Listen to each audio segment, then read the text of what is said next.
G'day you mob, Pete here, and this is another episode of Aussie English, the number one place for anyone and everyone wanting to learn Australian English. So today I have a Goss episode for you where I sit down with my old man, my father, Ian Smisson, and we talk about the week's news, whether locally down under here in Australia or non-locally overseas in other parts of the world. Okay, and we sometimes also talk about whatever comes to mind, right? If we can think of something interesting to share with you guys related to us or Australia, we also talk about that in the Goss.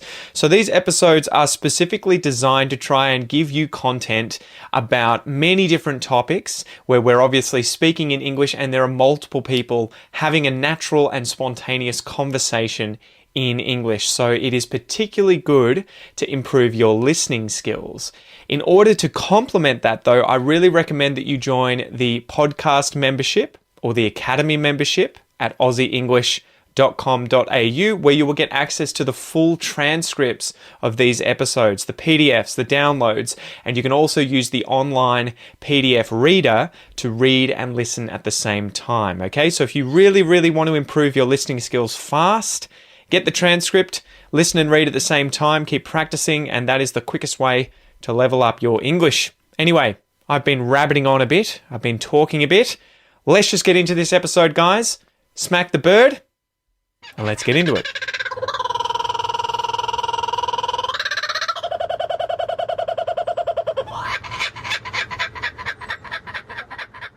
All right, Dad, what's going on? Hey, not much. What's the goss? What's the goss? What are we gossing about? Fed up tradies. So Tradies. news.com.au, they don't put in the hard yakka.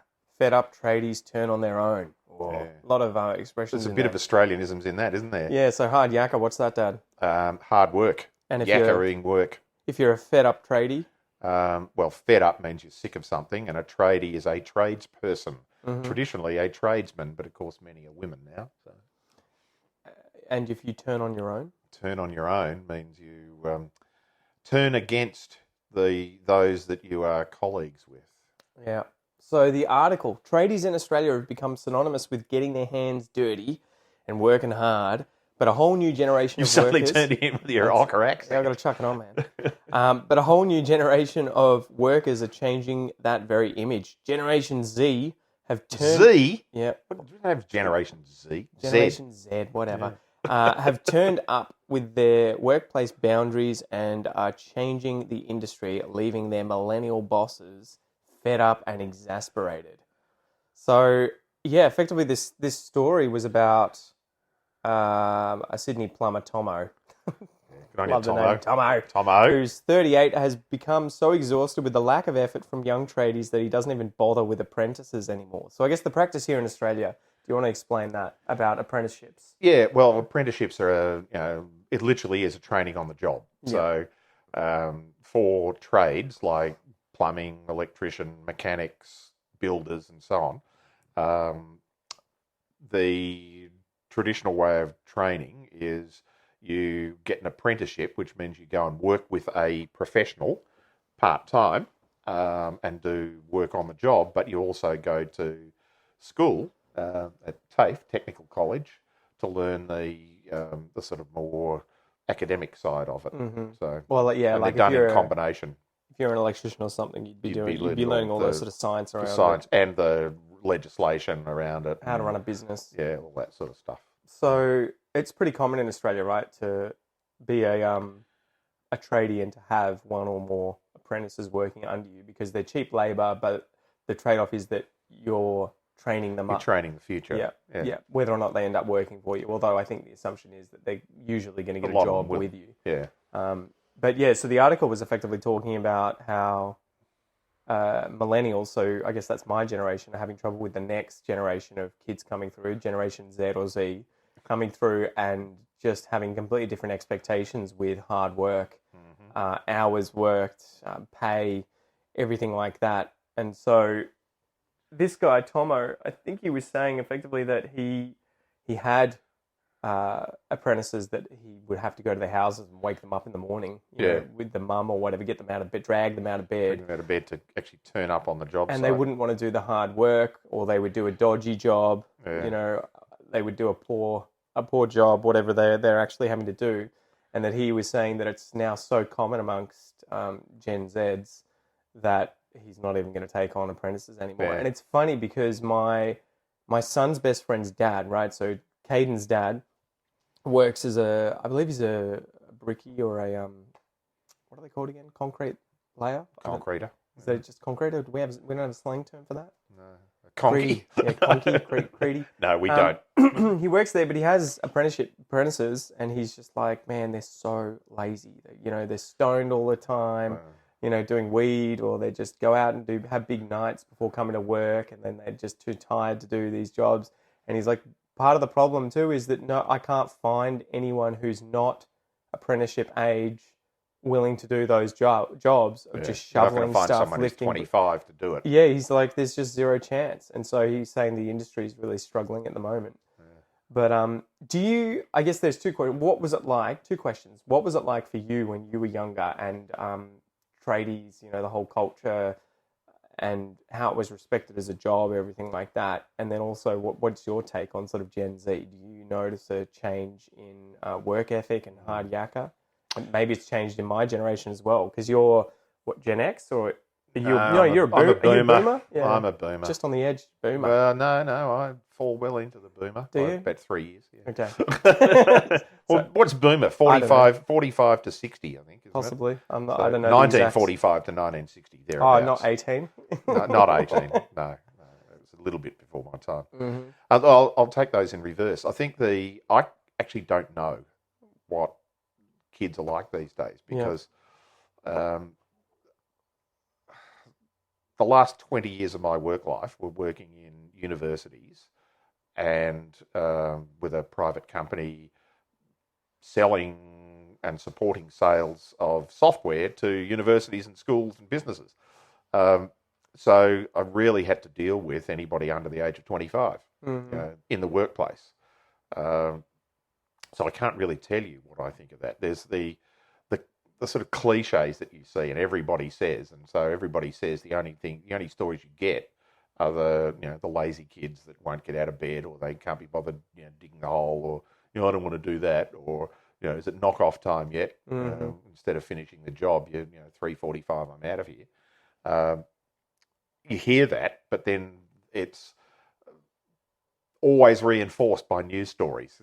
You never hear the one about the hardworking the kid who stays longer early at work to do a good job, because nobody cares about those stories. It's funny, isn't it? Because that would just not be news. No. With a tradie ringing up and being like, guy I've got does this job. guy here, until it gets to a point where no one is doing that at all, that it would be astonishing. Yeah. Oh my God, young Gen Z shows up to work on time. Yeah. Call the press.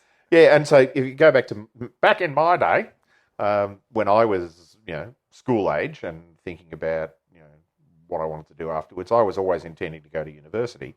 But when I left school in 1975, about 5% of school leavers went to university. So now it's over 50%. Oh, it's huge, yeah. So it's a very different expectation.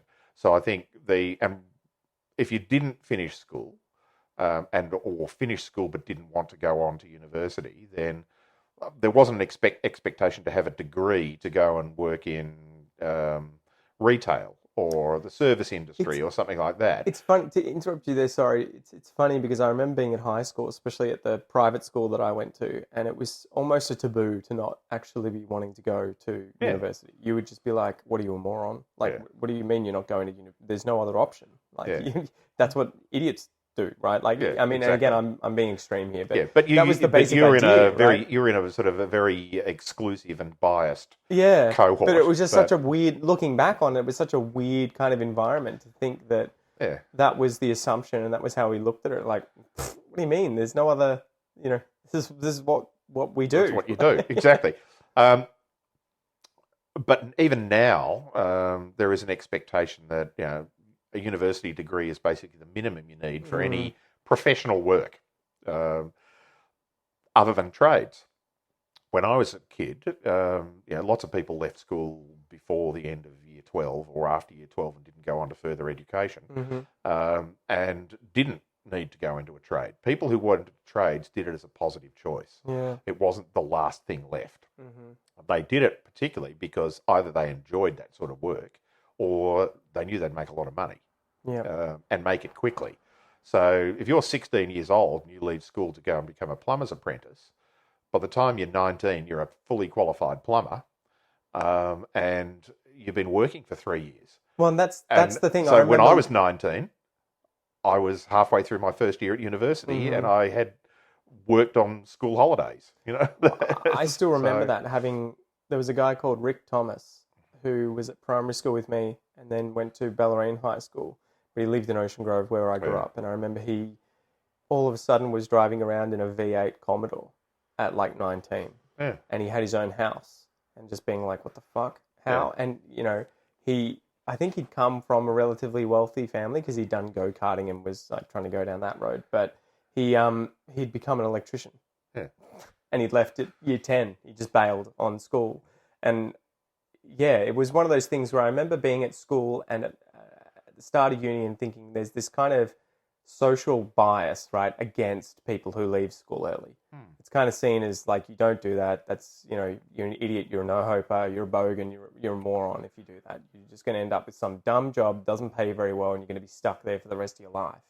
But then going through university, I remember thinking like, I'm so smart. I'm going through my master's degree. I'm going through my PhD, and then thinking, but I have nothing to really show for it. I don't have a house. I don't have a good wage at all. Yeah. And I have friends who are probably now, worth hundreds of thousands of dollars, maybe even $1 million, because they've been working as tradies for the last decade or even 15 years, and have like a family on the way and all that. And you're sort of like, who gets the last laugh?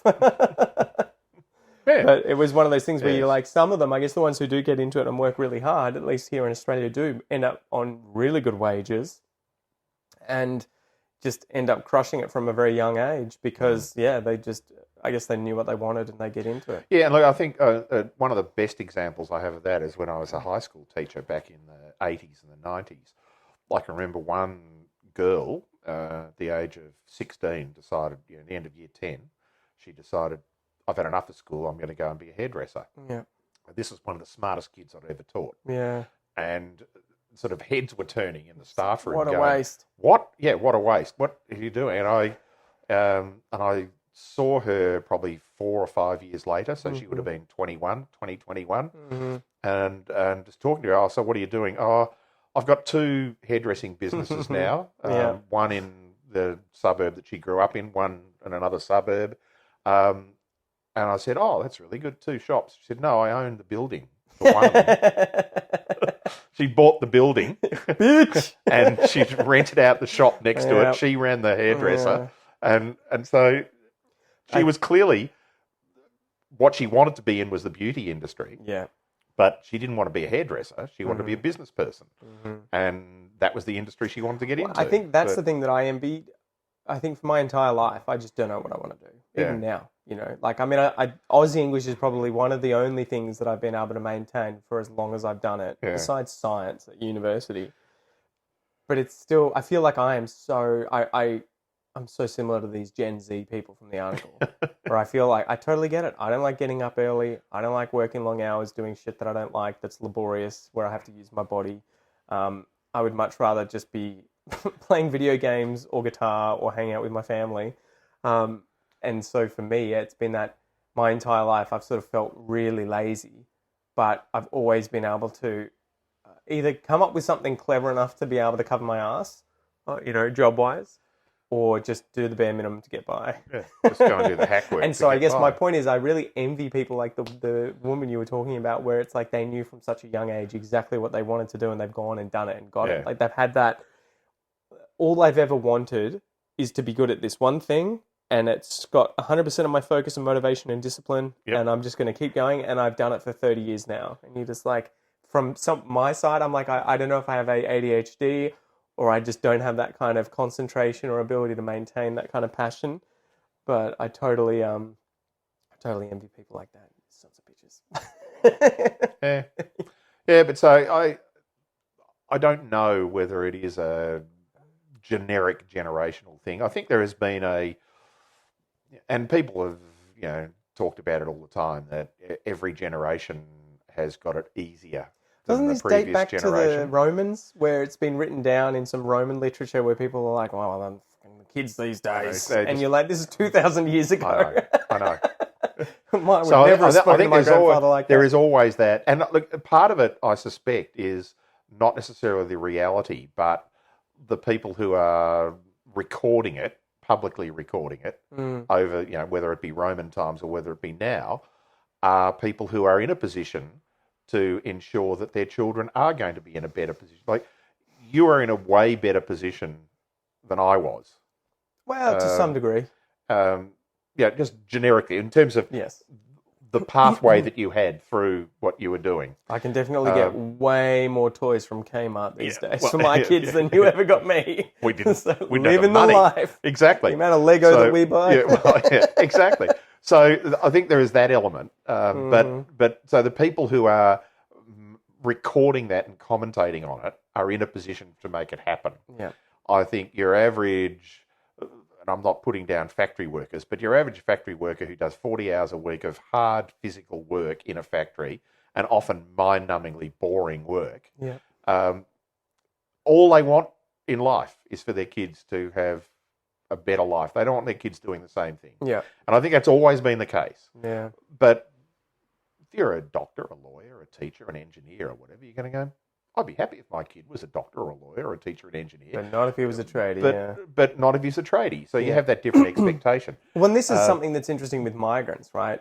We have that kind of, is it the first generation, like that are born here in Australia? Yeah. They often have the most pressure on them compared to their parents because their parents have come from a country where they didn't have the opportunities and they had to work their asses off to get anywhere, to scrape by, and so once they get to somewhere like Australia and they live here, they push their kids immensely hard. Like I remember there's an Asian woman that takes her kids to Kel's work to get music lessons, and they get like 3 different instruments in a row, and between lessons, because they'll take breaks, they'll be playing chess or playing with a Rubik's Cube, and you're just like, on the way home they'll have swimming lessons. Jesus Christ, man, just give them a break. No. But I think that's a migrant thing, but I think it's also a cultural thing. If you go to Hong Kong or Singapore, and I've never been to mainland China, but talking about particularly the Chinese culture, has always been about education. The big, and it's not just school education; it's education in everything. Yeah, and you push your kids to do those things. I remember where I used to work with a guy in Singapore, and he was saying that because high schools are selective. There are better high schools in Singapore than other schools. Kids at the end of primary school, so 11 and 12-year-old kids, we're taking 3-hour exams, are doing a series of 3-hour exams in order to get the scores to get into. Yeah. And so what do you do with that? You pay for tutors to do that. Yeah. But at the same time, the kids are also playing soccer. They're having tennis lessons. They're having swimming lessons. They're having music lessons, because all of those experiences are going to make them better people and better able to. It's funny though, because it these are seems like 12-year-old kids. Let them just go out and be so kids. subjective. Yeah, for me, that's almost child abuse at that point. If you're like, when do they have time to be children? But you live in a society where if you values just said, hang it, my kids don't need to have any extracurricular activities. They can go to the local high school and they'll be fine. Yeah. They're not going to be able to compete. But I think to do the things they want to do. A big thing about culture is, from a lot of these countries, that face is so important, and your reputation and how well your kids perform, so that you can keep up with the Joneses, right? You can go out and say, my son's a doctor. He's not one of those filthy so-and-sos. He's actually smart. Whereas for me, I think most migrants would probably be shocked at the average Australian's kind of attitude towards that. Where, of course, if your kids end up doctors or whatever, you're going to be proud of them. But I'm not going to hang myself if Noah ends up being a tradie. You're just as proud if the kid's a plumber, even ends up working at a daycare place. Exactly. Yeah. It's funny that for me, one of the most important things, if not the most important thing, is how happy he is as a person. Of course. And it was always the case with us, with you and your sister. And you wonder how much that is just a, not first world problem, but like something we take for granted, that we live in a society where being happy is the most important thing. The most important thing for us is actually just the happiness of the kid, because all these other things we can take for granted. That he has clean water, he has enough food, he may not have a house because they're getting more and more expensive, but Yeah. So Excuse me. those things are always really interesting to think about. But back to that sort of, can't get a good tradie Mm-hmm. or apprentice. I think the challenge may well be that there is a general societal shift towards, and I don't give a shit about a career. Mm. And I think that's, when my father, and he was probably a bad example because he had several careers, but in my father's generation, your grandparents' generation, typically a man, because a woman would stop working unless she was in a profession, she would stop working when she got when she got married, certainly when she got pregnant. Mm-hmm. But a man would have one career. He would have one job, Yep. potentially work for the same employer, and yes, maybe get promoted through the the company or the industry that they were working in. But they'd have one job. In my case, that is certainly not the case for people my age. Mm-hmm. Most people my age, when I retired a few years ago, most people in their mid to late 60s will have probably had 5 or more jobs, and many of them in different industries. Yep. Noah's watch is always going off. You set the alarm, and I don't know. How Right. I haven't worn a watch Triggers since you. I was in primary school. Yeah. And I think now we've got 2 generations or a generation and a half after that. I don't think your average kid leaving school says, whatever I do in the next 5 years is going to be critical to the rest of my life. Yeah. They go, it'll work out. Yeah. So I don't know that it's they don't want to work hard. I just think they don't think they have to work hard. Yeah. But there's also an element of, and it's certainly a change that I've probably noticed since I stopped teaching, because when I was teaching kids who are older than you, not older than you at school, but you were born while I was teaching high school. Yeah. So those kids behaved a lot like I did. Realistically, they were 10 years younger than me, so it's hardly a surprise. Mm-hmm. But I think now a lot of kids and school-age kids are looking at their life and just going, I don't have to do this. Yeah. We instilled in you and your sister this thing of, can I have this? No, save your money and buy it. Oh, but you can afford it. Doesn't matter whether I can or not. Usually we couldn't. You had this sort of perverse idea of what we could afford. It's so funny how the tables have turned, and I am now in that position where Noah will be like, Dada, can you just... Or he'll be like, Mama, can you just go to work and make some money so we can buy monster trucks? Yeah. And Kel's like, no. Yeah. Or worse, yes. Yes. Well, exactly. And And that's my point. Don't say that. That's my point is that kids these days, I think, have not just been given everything on a silver platter, but they've never had to. No, never say never. Back in my day. Yeah, back in my day, we had to work for a living. We walked 15 miles through the snow with bare feet just to get to the shops to buy food. Have you seen those memes where it's like the guys walking through a snowstorm or something, and underneath it's like my dad walking to school? Yeah, how my dad describes walking to school. Exactly. But walking to school, there's a classic one. Now, yes, you walk to school because we lived within 100 metres or so of school, but I walked 1.5 kilometres to school each way. Mm-hmm. I almost guarantee you no kids do that these days. They'll either ride bikes, which we didn't have, or weren't allowed to ride to school, or parents will drop them in with it. Yeah, but that's because we're worried about predators, right? I don't think so. Well, them getting hit by a car. I'm not talking about that would be my concern. I'm talking about high school age kids. Okay. I'm not talking Okay. about your You average used to get on the 6-year-old. bus at like 8 and be able to go to the supermarket by yourself. There's not no supermarket. chance that's I happening. know, and that was. I used to go to the library, which was 2 suburbs away, on a bus when I was 8 or 9. Noah's not going to be allowed to go outside by himself until he's 20. So I think there is that element that kids have just had. It's always that, you don't want to be saying they've had it too easy. It's not too easy, but because too easy is just a subjective term. They've never had to work for something. Yeah. And the world's changed. Yeah. And so, you flippantly talked about, we didn't have Kmart where I could go buy, cheap toys for you when you were kids, which is true. A, we didn't have the money, and B, it didn't exist. Well, Kmart late 1980s, early 90s, China wasn't pumping out stuff. No, exactly. Like they and are so, today. what we would have spent $20 on 30 years ago for you as a kid, you now spend $10 on. Well, it depends, right? There's certain items. It's weird. There are some where you look at it and you're like, how on earth? Like, I remember, one of those crucial ones that's along that line was seeing a 1990s magazine with a microwave in it for like $140. And I did the inflation thing and it was like $1,500 for a fucking microwave. And you can buy a microwave for $90 Kmart, now. Yeah, from Kmart for under $100. Yeah. You know, there are heaps of toaster can be like $10. Yeah. So there's, So it's got both sides. But I just think there is that attitude of whether it's a good thing, a bad thing, or whatever, but It is what it is. It is what it is. But the challenge is going to be for industries like that require hard physical work. You want to be in this industry, you're going to have to dig holes. You're going to have to scramble under houses to check out the wiring. That's the job. Well, and you wonder what happens if you get to a point where fewer and fewer tradies are willing to do the hard work.